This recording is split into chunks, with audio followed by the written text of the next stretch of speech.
Slavēs un palīdz man, kungs. Man priekšlasījuma temats ir antireformācija un reformācija, Čārls Spērģens. Gribētu šajā priekšlasījumā mazliet atkāpties nost no konkrētiem laikiem, konkrētiem notikumiem tajā pirmajā pusē, iegūt tādu vispārēju priekšstatu, kas ir reformācija un ko reformācija ir nesus un kāda ir tā pat reformācijas būtība. Un kas ir tas, kas ir pret reformāciju un kā tas izskatās, mazliet atkāpjoties no tāda konkrēta skatījuma, jo bieži vien par reformāciju cilvēki ļoti nicinoši domā, un kas tur bija vai nebija, un tad visādi notikumi slikti un labi, un iedziļinamies detaļās un nenomanam kopīgos notikumus.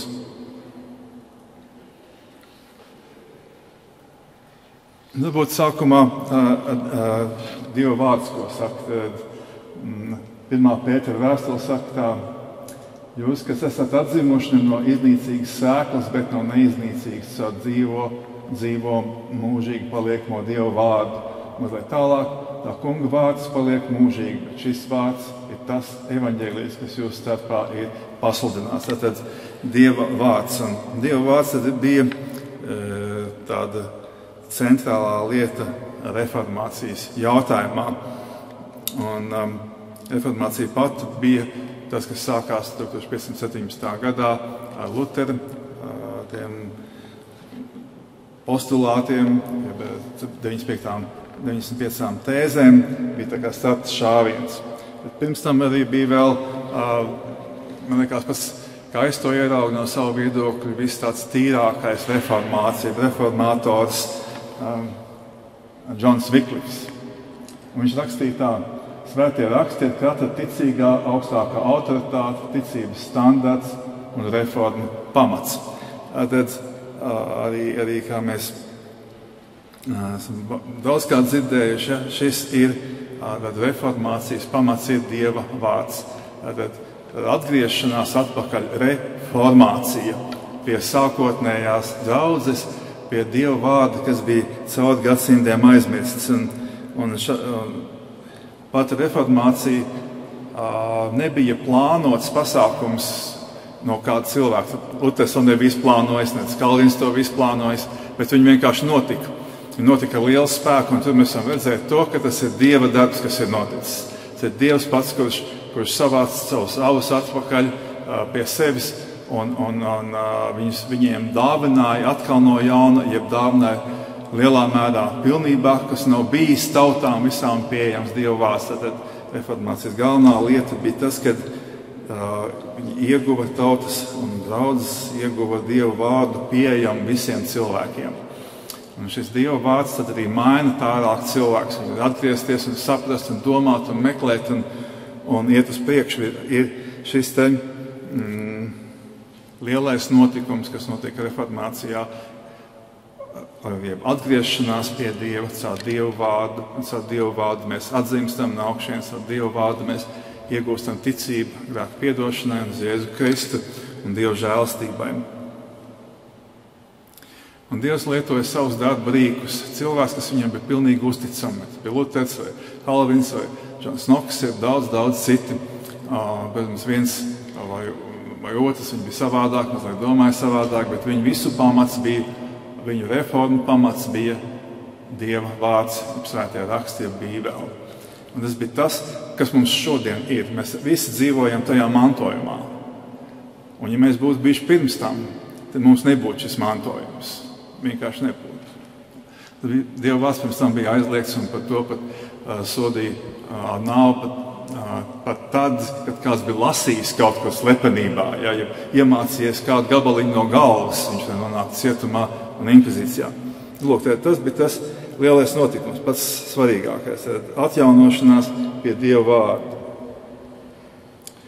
Un arī pat tās Luters pirmais, ko viņš darīja, pirmā lieta, kas notikās, tāda lielāka, viņš iztulkoja vācu valodā jauno derību un pēc tam arī veco derību un izdeva šo brīnišķīgo Dieva dāvanu pieejam visiem cilvēkiem. Tas bija tāds galvenais un svarīgākais notikums, kas notika.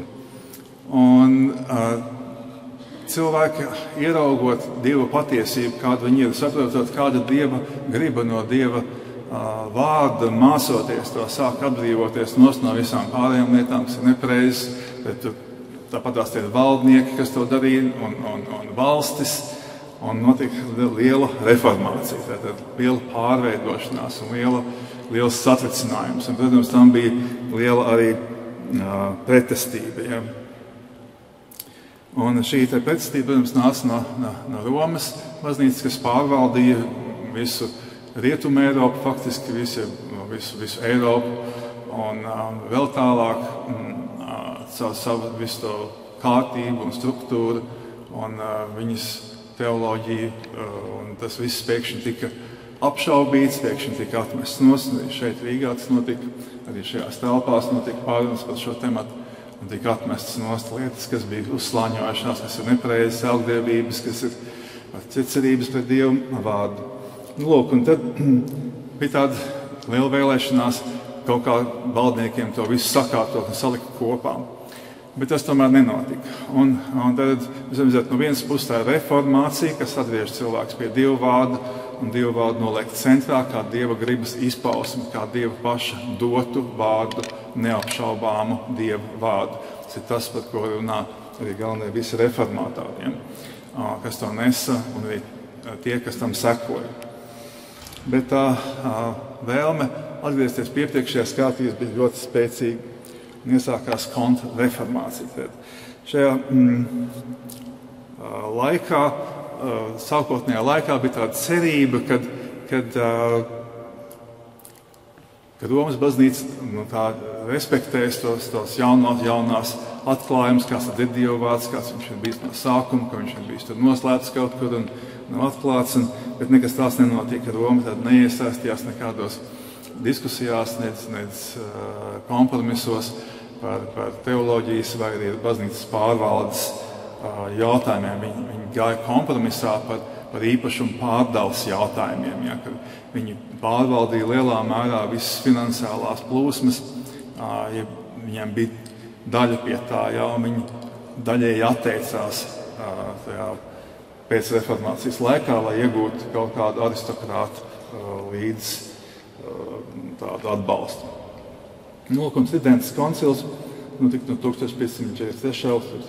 līdz 1563. gadam, tad daudzākās sesijās, tad gaidītā diskusijas vietā, kompromisa vietā, sarunu vietā, viņi kļuva par īstu kontrreformācijas sākumu.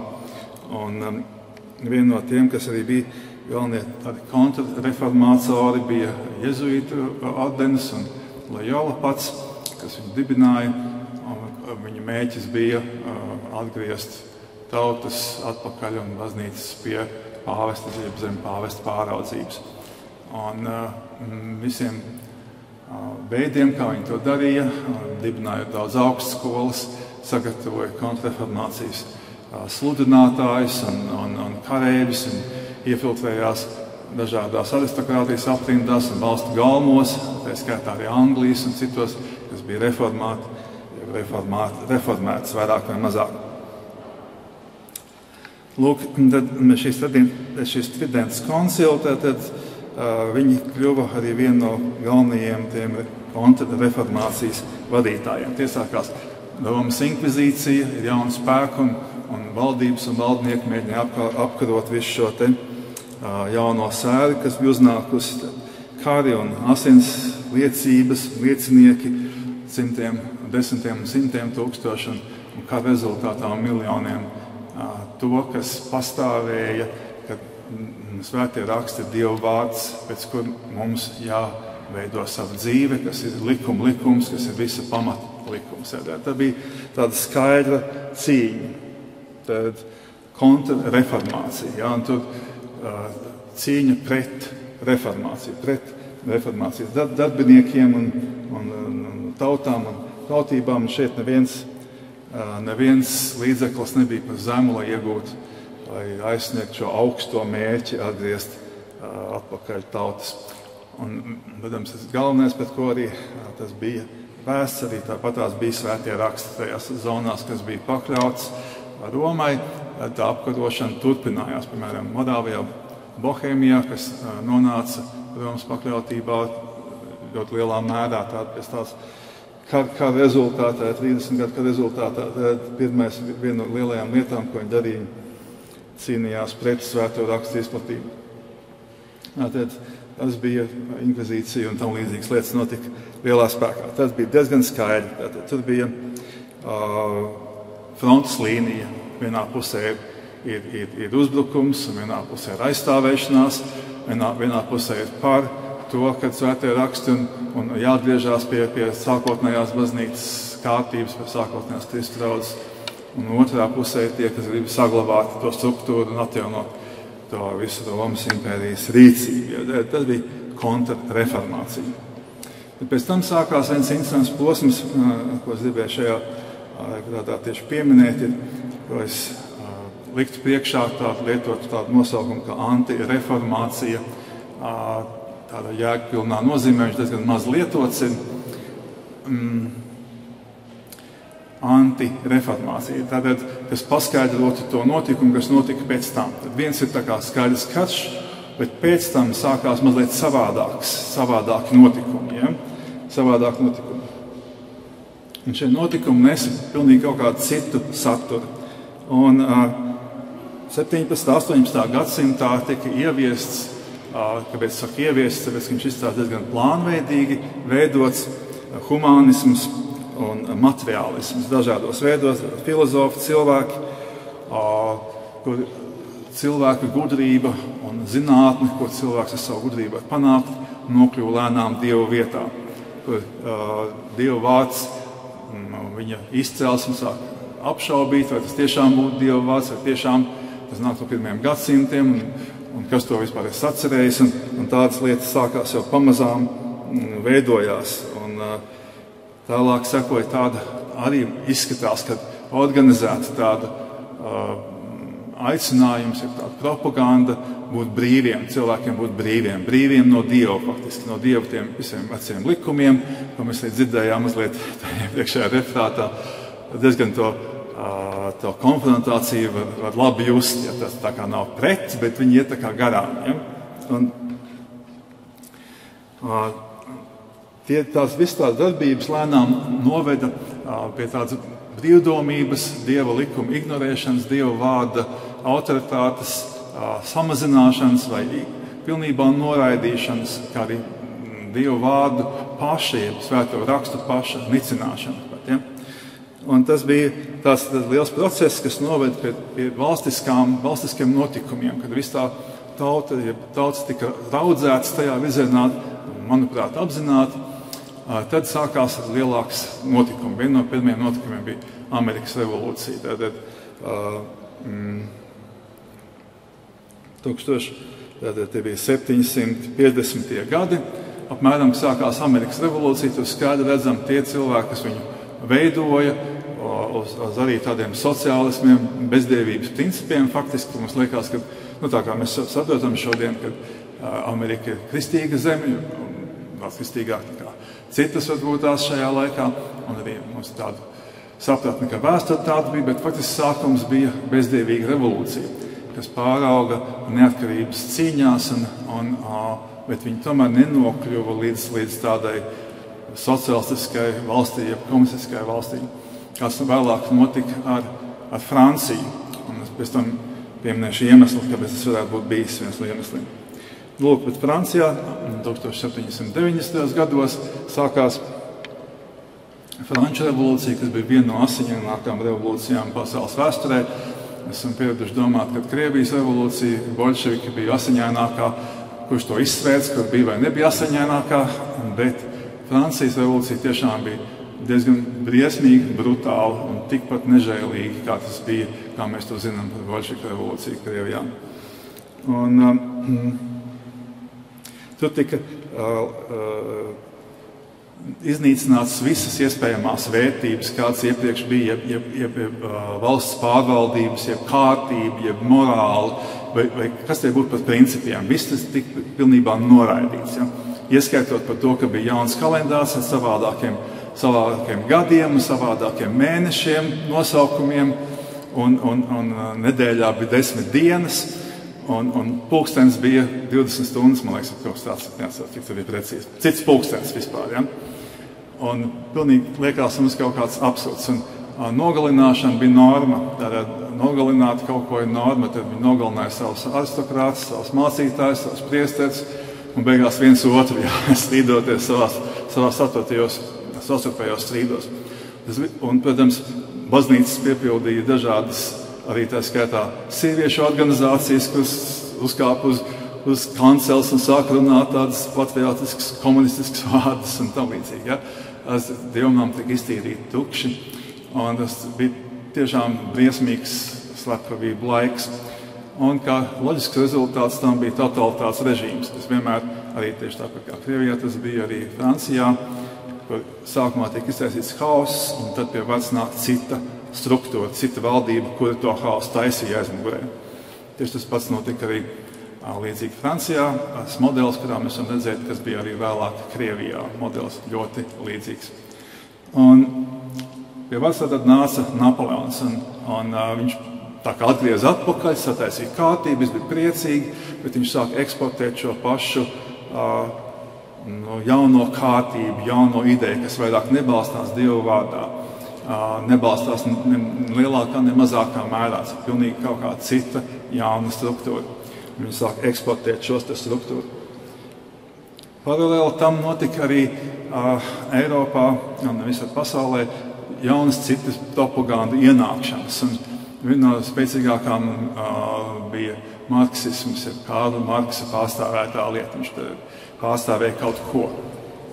Un šajā bildē pa labi mēs varam redzēt arī no viņa pozas, ko viņš varētu būt pārstāvējis. Ja? Un viņa pēkšņi komunistiskais manifests gandrīz vienlaicīgi piepildīja visu pasauli, ieskaitot Ameriku, Dienvidameriku un Eiropas zemes un tam līdzīgi. Visi vienlaicīgi viņu dabūja. Viņš arī izskatās diezgan organizēts. Un sākās revolūcijas, dažādas lielākas un mazākas revolūcijas, kuras gāza iepriekšējo struktūru, aristokrātijas kārtību, kāda aristokrātija pārvalda valsts, tas bija galvenā tās veids lielākoties. Ja? Un tā viss tika struktūra iznīcināta, jeb centās iznīcināt. Un tas bija tāda kara gājiena viens pret otru, pretiem, arī ar masveidu nogalināšanām. Mēs tā kā to maz par to esam dzirdējuši varbūt. Un tajā pašā laikā ir vēl viena faktora, kas nāk klāt, ir Čārls Darvins ar savu evolūcijas teoriju, kas joprojām ir teorija arī šodien, jo viņi nav pierādām. Un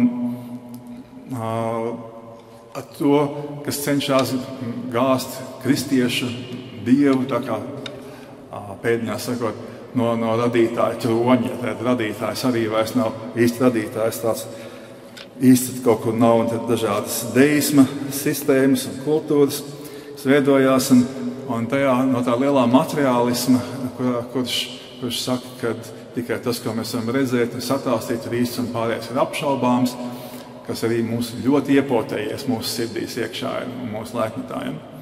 Cilvēki tā kā tāds svārsts lidos pretējo pusi uz jebkādu garīgumu. Ja? Tad cilvēki tiek iesviest iekšā misticismā. Ja? Tur ir tās Eģiptes kultūras, viņas tiek viltas laukā, ko Napoleons arī darīja, indiešu kultūras un tam līdzīgi. Te parādās teozofija, Blavatska, tas laiks un dažādi misticisma formas, kabalisms. Ja?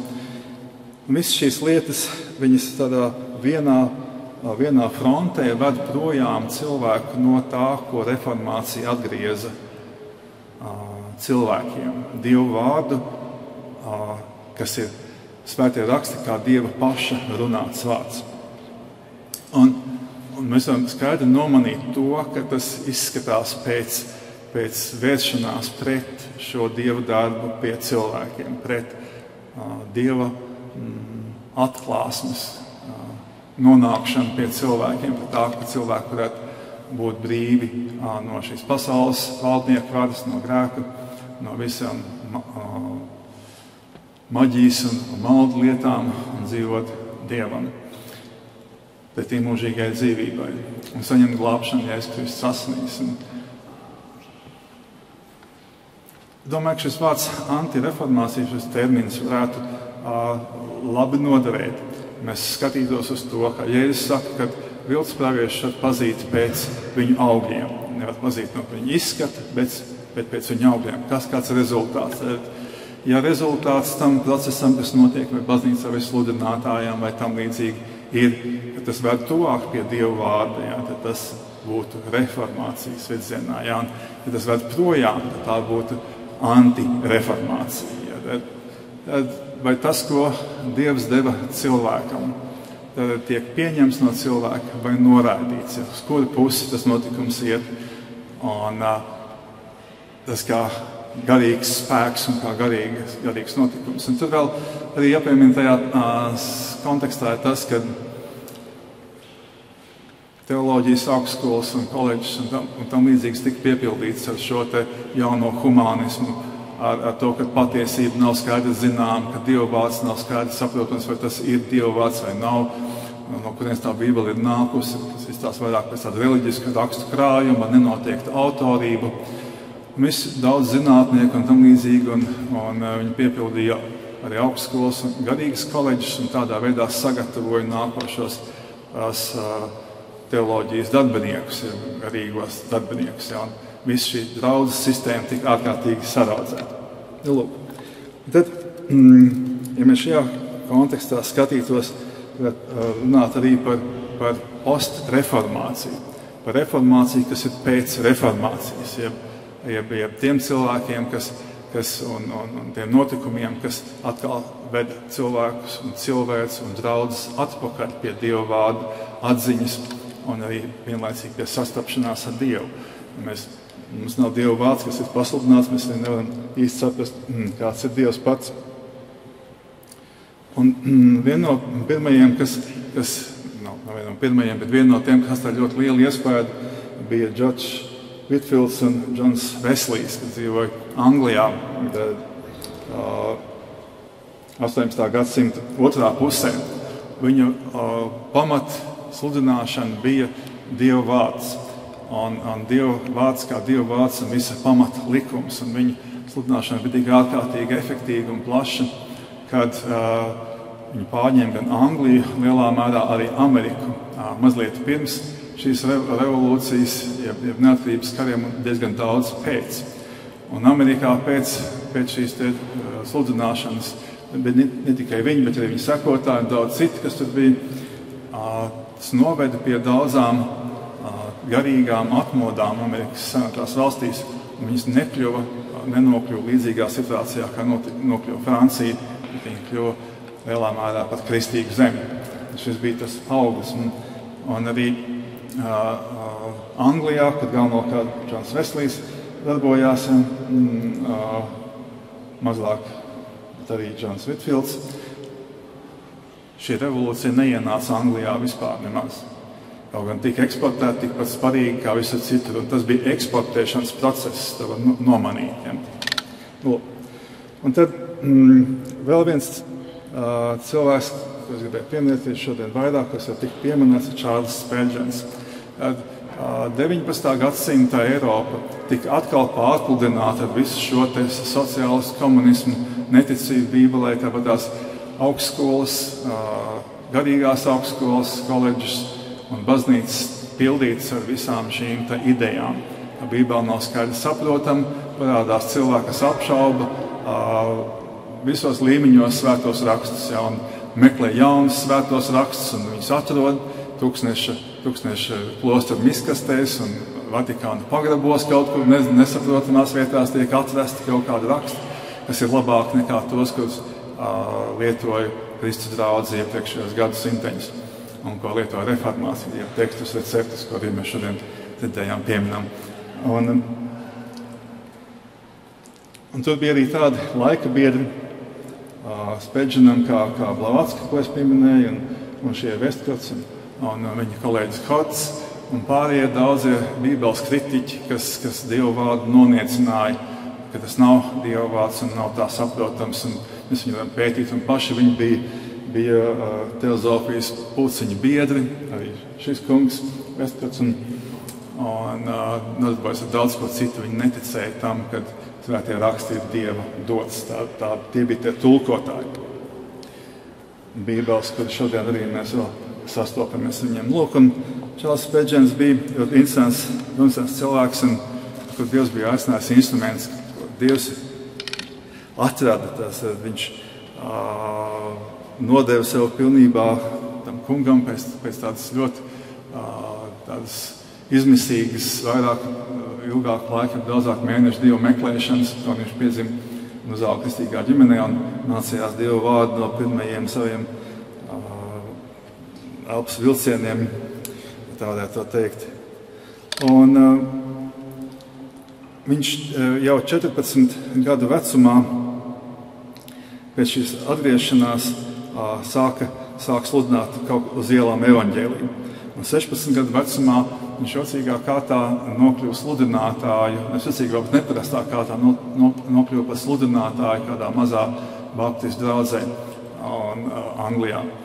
Un viņu uzņēma tādā laju sludinātāju biedrībā, jeb asociācijā, kur izsūtīja uz maziem lauku ciematiņiem sludinātājus. Un viņš bija tik ļoti sekmīgs tajā sludināšanā, un Dievs viņu kaut kā lietot tik brīnišķīgi jau jaunajos gados, ka viņš nokļuva par uzaicinājumu par mācītāju, jeb sludinātāju mazā baptistu draudzē, kur nākošos 2 gados viņa pieauga reizes 5 vai 10 izmēros, un tāda eksplozīvs efekts bija no viņa sludināšanas.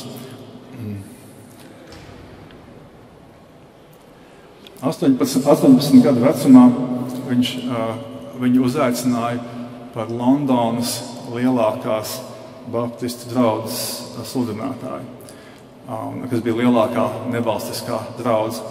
Un dažu nedēļu laikā viņa bija tā kā drusku panīkusi tajā laikā, un dažu nedēļu laikā viņu 2000 sēdvietu telpa tika pilnībā pārpildīta.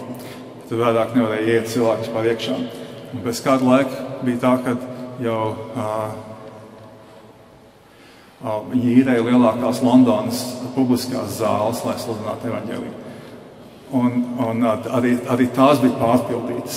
Un viņas prediķus visā viņa dzīves garumā, tajā pašā nedēļā, kad viņi bija runāti, jeb lasīti, viņus iespieda un tulkoja daudzās valodās, nesūtīja par visu pasauli, uz Ameriku, uz Austrāliju un visām Eiropas zemēm, daudzām dažādām tautām. Viņš bija bezkompromiss sludinātājs pret jauno laiku šajā pasaulē, pret visiem tiem viltus zinātnēm, tā skaitā pret šo te Darvina teoriju, evolūcijas teoriju. Viņš lasīja lekcijas par to publiskā telpā, publiskās zālēs, un piepildīts un izsmētās, un viņš izaicināja arī tām citiem jautājumiem lielu pretreakciju, kad viņi mēģināja pilnībā apmelot, un tā kā visa prese un visi runāja par kaut ko, kas viņš tās atnācis un ko viņš tad vispār dara un ko viņš runāja. Un tad, kad tas neizdevās viss, un kad cilvēki vēl vairāk sāk apmeklēt viņa lekcijas, nevis viņa sapulces, nevis mazāk, tad viņi sāk glaimot un cerēt, ka varbūt tad viņš būs kompromisā, jo viņš negāja kompromisāt ne ar teologiem, neatļauj viņiem ērt justies, viņš runāja skaidru Dievu vārdu un uzskatīja, ka Dieva vārds ir Dieva vārds. Un tad dzīves nobeiguma pusē viņš izstājās arī no Londonas Baptistu savienības, ieraudzīja, ka šis reformācijas gads ir ārkārtīgi pārņēmis arī draudzes, un lai to uzsvērtu un arī paziņoja, ka viņš nevar būt kompromisā ar visām šiem lietām un notikumiem. Gribētu varbūt tās arī mazliet celt priekšā dažas lietas, ko viņš, Čārls Spērģens, ir teicis par svētajiem rakstiem. Un mēs varam apmēram saprast to viņa vārdu. Kāpēc es to visu gribu teikt? To, ka šis Dieva vārds, kurš ir skaidri un tīri pasludināts, viņš nes lielu spēku līdz sev. Lielu spēku, kas izmaina tautas un tautības. Ja mēs viņu uzticamies pilnībā Dievam un atļaujam viņam caur savu vārdu strādāt, tas ir Dieva gada spēks, kas strādā caur šādu skaidro Dievu vārdu. Ja? Tas ir tas, kas ved cilvēkus tuvāk Dievam, un nevis kaut kas cits. Tad es nosiešu kaut ko Spērģens saka. Viņš saka tā: Dievs saglabā savu grāmatu un turpina dot savu svēto garu kopā ar to. Dievs uzturēs patiesību, kas ir šajā grāmatā, un cilvēki, kas turas pie šīs patiesības, tiks uzturēts, tad Dievu uzturēt. Citā vietā viņš saka: es vienmēr nosodu garu, kas mēģina manipulēt ar Dievu vārdu, kas līdzīgi destruktīvam papagailim cenšas saplēst rakstus un atņemt Dieva bērniem viņa nenovērtējamo īpašumu. Bet vienīgi dievišķi pavēle ir tik dārga, ka ja visi svētie pasaulē tiktu sadedzināti uz sāta, lai to aizstāvētu, tas būtu tā vērts. Ja mēs visi nonāktu cietumā un mirtu, lai saglabātu tikai vienīgu rakstu teikumu, mums būtu pilnīgi pamatots iemesls veikt šādu upuri. Viņš arī nodibināja sludinātāju mācītāju koledžu, kā mēs dzirdējām, kurā mācījās arī Viljams Fetlets. Viņš izsūtīja pa visu pasauli arī sludinātājus, ļoti daudz, kas sludināja skaidru un tīru Dievu vārdu. Gribētu nolasīt arī mazliet no viņa sprediķa, kādas mažas ievada fragments, kur viņš runā par Dievu vārdu nozīmību. Ja? Viens sprediķis ir no 1888. gada, tas rakstu neapstrīdamība.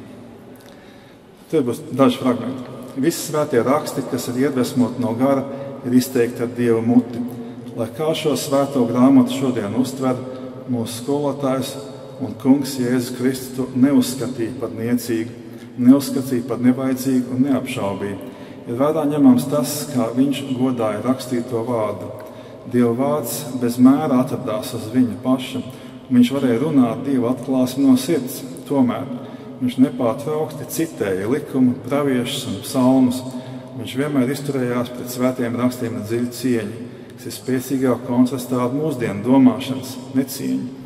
Es esmu pārliecināts, brāļi, ka mēs nevaram kļūdīties atdarinot mūsu dievišķā kunga piemēru, godājot svētos rakstus, kas nevar tikt izmainīti vai atcelti. Es saku, ja viņš svētā gara svaidītājs, kas spēja runāt kā Dieva mute, tomēr citēja svētos rakstus un izmantoja svēto grāmatu savās mācībās, cik daudz vairāk mums vajadzētu atgriezties pie likuma un liecības un novērtēt katru vārdu, ko tā kunga mute ir runājusi. Lai tālāk, mūsu uzdevums nav labot dievišķo atklāsmi, bet vienkārši to atkārtot. Es nepieņemu, ka mans uzdevums būtu jums sniegt jaunas un oriģinālas domas, bet drīzāk teikt, vārds, ko jūs dzirdat, nav mans, bet tā kunga, kas mani sūtīs, ticot, ka kunga mute to ir runājusi. Mans pienākums ir to jums atkārtot pēc iespējas pareizāk, kā es to dzirdēju un sajūtu savā dvēselē. Man nav tiesība grozīt vai pielāgot evaņģēliju, bet tad mēs mēģināsim uzlabot to, ko Dievs ir atklājis. Bezgalīgi gudrais. Vai viņi var labot vienas dienas radījumi? Vai neapstrīdamā Jehovas atklāsme ir jāveido, jāmodificē, jāpieskaņo šī brīža modes kaprīzēm? Viņa bērni sēž pie viņa kājām, saņem viņa vārdus, un tad viņi ceļas un gari spēkā iet tālu un tuvu sludināt Dieva vārdu, ko tas kungs ir devis. Vēl mazliet kādā vietiņā viņš saka tā, kad sastopamies ar viltus zinātni, mēs nenolaižam savu karogu, mēs nepakļaujamies, bet tai ne uz mirkli. Tas tajā kontekstā, kad vienalga, ko tā zinātne tagad tajā laikā, kurā viņš dzīvoja, nesi priekšā, ja tas neatbild Dieva vārdam, viņš to noraidīja kā aplamību. Tas bija arī attiecībā uz to pašu evolūcijas teoriju, ja tas viss bija tik svaigs un visa zinātne un akadēmiķi un runā par to. Un viņš tāds jauns vīrs, jauns sludinātājs nostājas, saka, tas neatbilst Dievam vārdam, tāpēc tie ir meli. Un tāda apmēram šī attieksme mazliet vēl. No pirmā vārda līdz pēdējiem mēs dodam tajiem svētiem rakstiem savu neviltoto piekrišanu, uzskatot to par neko mazāku, neko vairāk kā Jehovas tā kunga mūsu Dieva vārdu mums. Labāk būtu bijis, ja mēs nekad nebūtu piedzimuši, nekā ja Bībele būtu nepatiesa. Jo šis ir vienīgais balzāms, kas dziedēja grēka radītās brūces. Šeit ir vienīgā maize, kas apmierina mūsu gara izsalkumu. Tāda šī viņa attieksme, un mēs varam redzēt, ka Dievs šādu cilvēku varēja tik ļoti lielā apmērā lietot. Un interesantais ir tas, kad pēc viņa šīs mantojuma, kur bija ļoti daudz sekotāji visās sabiedrības līmeņos un arī aristokrātijām, valdībās un varās, kad viņš, var teikt, nevis tā kā viņš, bet viņa darbības rezultātā Dievs atbīdīja atpakaļ to antireformācijas garu, kas apšaubīja Dievu vārdu, un ļoti lielā mērā. Tāda brutalitāte, ar kādu Dievu vārdu iepriekš noraidīja pirms viņa, ka tas vispār nekas nav, un to mēs tikai tādu reliģisku sacējumu kopību. Mēs ļoti reti kaut kur atrodam par tiem, kas ir liberāli. Ja? Un bija viena no tādām, man liekas, ļoti būtiskām arī reformācijām, kas sekoja pēc Spurgeona rīcības. To mēs varam redzēt arī no Viljama Fetlera, kurš sekoja tieši tajās pašās pēdās, kā mēs dzirdējām citātu par to.